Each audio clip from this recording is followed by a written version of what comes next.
Hi, I'm Mark. I'm a sole developer working on a new RTS game. This is Block Strategy, a single-player RTS game where you can place or destroy blocks to directly change the terrain of the world. It combines the unit control of StarCraft, the base defense of the Billions, and the world generation of Minecraft. You build your base to defend against waves of enemies that come each night, while going out in the world in the day to explore, gather resources, and destroy enemy bases.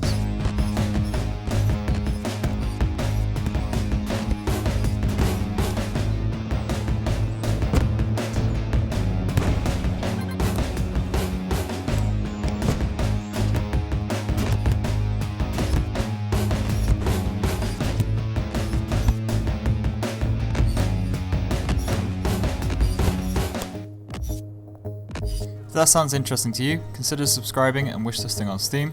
The link for that can be found in the description below.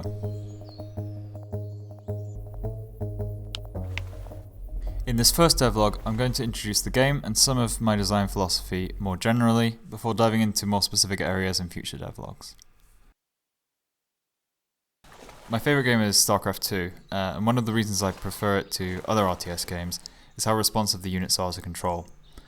I tried to emulate this and have added some of my own twists. First of all, I've given player-controlled units a very high acceleration, meaning that they hit their max speed almost immediately after getting a move command. It might not come over in video, but this makes controlling the units feel so much better when they respond immediately. Because Block Strategy is a single-player game only, there can be a difference in how the player's weapons handle compared to how enemies' weapons handle. Player units can have different weapons, but the projectiles from each of these weapons are always fast, and you're pretty much guaranteed to hit whatever is being shot at, unless something else jumped in the way, for example. Enemy weapons, on the other hand, are always avoidable to some degree if you control your units well. For example, their equivalent bullets are slower, so you can dodge left or right away from them. Or if they shoot a homing rocket, you can do the same, or you can shoot them out of the air. Or if they are a melee unit, you can usually move away because you'll be faster than them. You can also control your unit in ways you would come to expect from an RTS game. So you can queue up commands, you can stop your commands at any point, you can make your unit hold, you can attack, move, and so on. There's also a bar above your unit that shows the cooldown on its current weapon, which can make stutter stepping easier.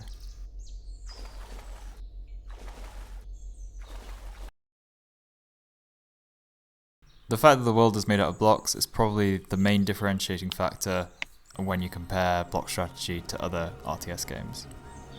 This is obviously quite similar to something like Minecraft, and the blocks work in a similar way, where you can mine them and then use them to create other things, such as buildings in your base, or you can just place them down to create walls. The main difficulty in creating the world out of blocks is building the nav mesh, which stands for navigation mesh, and it's how the game tells your units where they can move in the world. An example of this is placing a building in another RTS game, like StarCraft 2. If you place a building, then a hole is carved in their nav mesh, and your units will know that they need to move around it, they can't just walk through it. The same is done in Block Strategy, but adding to that, we need to go further and allow units to walk on top of newly placed blocks. So we're not just cutting away nav mesh, we also need to recalculate the nav mesh that's there and add new nav mesh. The world is also auto-generated, again similar to Minecraft. Pre-made points of interest are randomly placed in the world. So examples of these at the moment are a friendly village that you can go and trade with, a boss enemy, or an arena.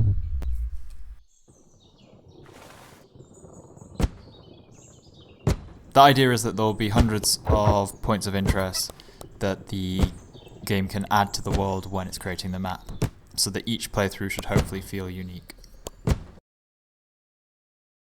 The game also has a concept of floors. So a best example of this is a cave system beneath the map that you can dig into. The cave system has its own unique enemies and potentially have its own unique events at some point in the future. But when a unit is in the cave, you can fade at the world above and control these units easier as if that world wasn't there.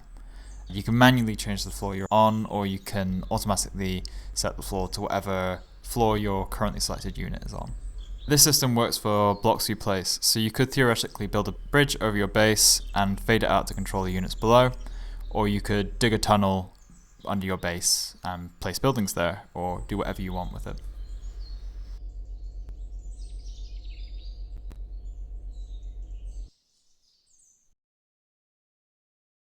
So the game will have 3 stages. The first stage will be a brief introduction to the game, where a pre-built base will be overrun by enemies, and at the last second you'll teleport away. So it's kind of like a last stand mission that you're expected to lose. So the second stage will be where most of the game is, and that's what I've been working on for the most part, and also showing off in this devlog.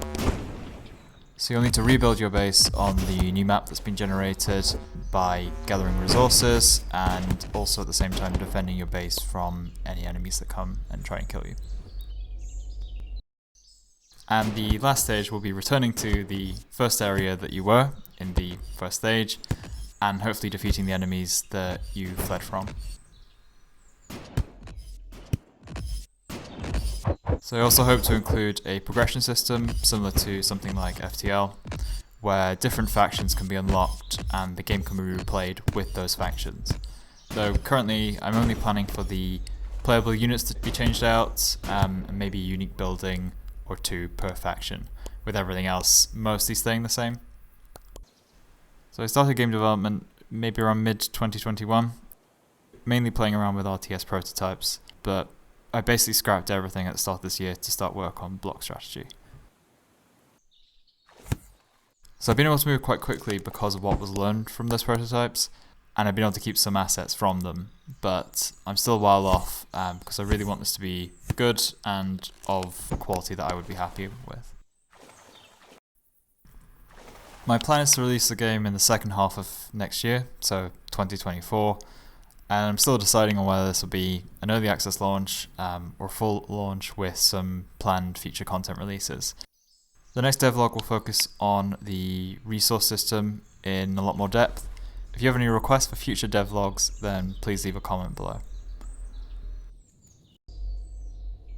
And please wishlist the game on Steam if you've not already and you've liked what you've seen. It really helps, and I'll see you next time. Bye.